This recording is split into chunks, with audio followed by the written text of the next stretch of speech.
सभी को नमस्ते।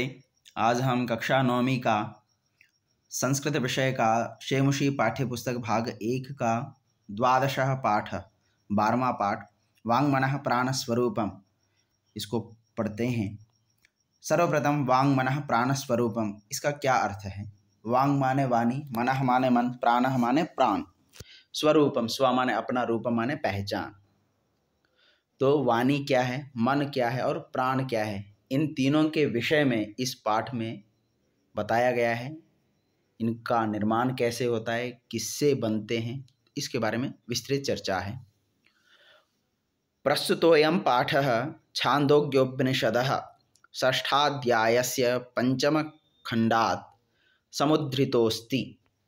यह जो पाठ है वह छान्दोग्य उपनिषद के छठा अध्याय का 5वां खंड से संग्रहित किया गया है या लिया गया है। पाठ्यांशे मनोविषयकं, प्राणविषयकं, वाग्विषयकं च रोचकं तथ्यं प्रकाशितमस्ति। और इस पाठ्यांश में मन के बारे में, प्राण के बारे में और वाणी के बारे में रोचक तथ्यों के माध्यम से यहाँ पर प्रकाशित किया गया, बताया गया है। अत्र उपनिषदि वर्णित गुह्य तत्वानां सारल्येन अवबोधार्थम आरुणि श्वेतकेत्वोः संवाद माध्यमेन वाङ्मनः प्राणानां परिचर्चा कृतास्ति। और यहाँ पर उपनिषद में वर्णित गूढ़ तत्वों का सरलता से अवबोध के लिए, समझाने के लिए आरुणि और श्वेतकेतु इन दोनों के संवाद के माध्यम से वाङ्, मनः और प्राण इन तीनों की चर्चा की गई है। ऋषिकुल परंपरायां ज्ञान प्राप्तेः त्रीणि साधनानि सन्ति। जो ऋषि परंपरा है, गुरु परंपरा है, उन गुरुकुलों में ज्ञान प्राप्ति के 3 साधन माने गए हैं। तेषु परिप्रश्नोपि एकम अन्यतमं साधनम अस्ति। उन 3 साधनों में जो प्रश्न पूछने की परिपाटी भी एक साधन है। अत्र गुरुसेवन पटुः शिष्यः वाङ् मनः प्राण विषयकान् प्रश्नान् पृच्छति।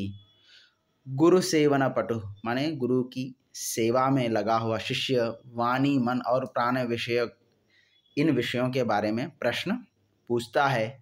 आचार्यश्च तेषां प्रश्नानां समाधानं करोति। और आचार्य भी उन प्रश्नों के उत्तर देते हैं।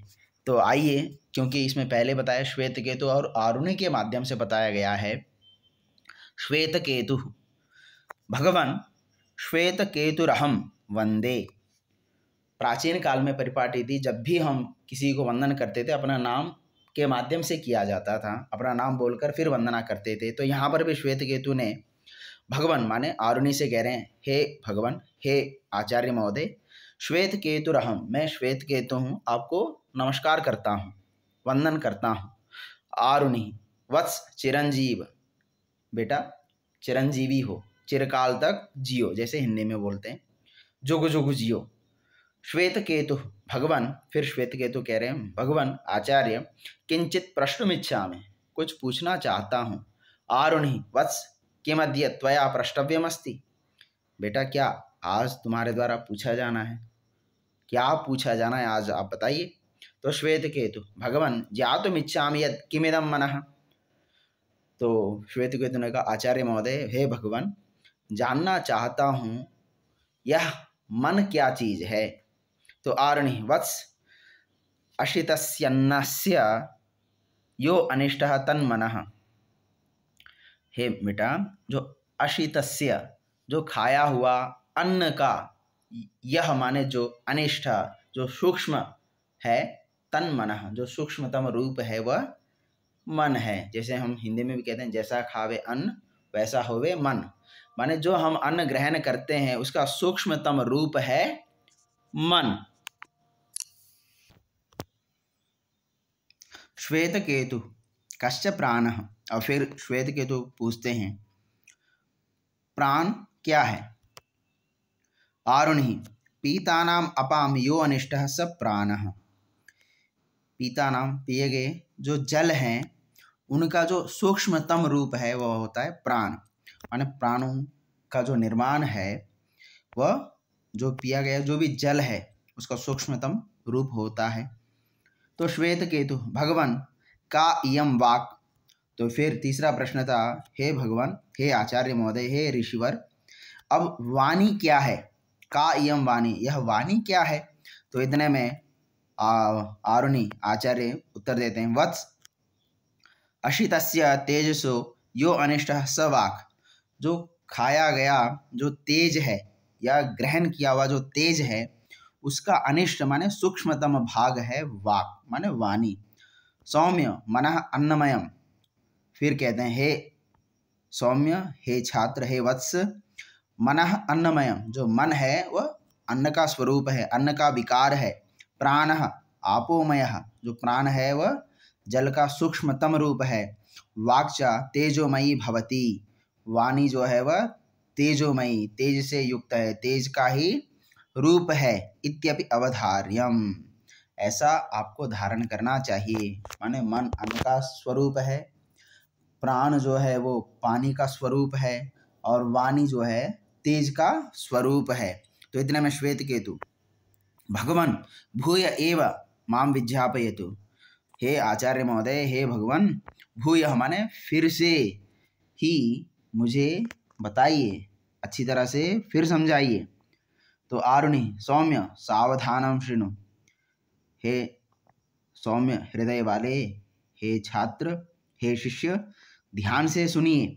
मथ्यमानस्य दध्नः यो अनिमा, मथ्यमानस्य दध्ना, मथे जाते हुए जो दही है, अनिमा माने उसका जो सूक्ष्मतम रूप क्या होता है, स ऊर्ध्वम समुदीशति, वह ऊर्ध्व माने ऊपर उठता है।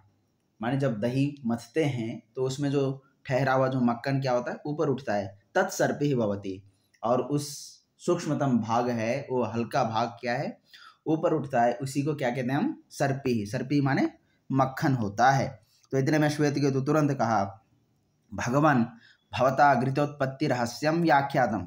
हे भगवान, हे आचार्य महोदय, आपके द्वारा तो घी की उत्पत्ति का जो रहस्य है वो बताया जा रहा है। भूयो भी श्रोतुमिच्छामि, परंतु मैं तो वाणी, मन, प्राण के बारे में सुनना चाहता हूँ।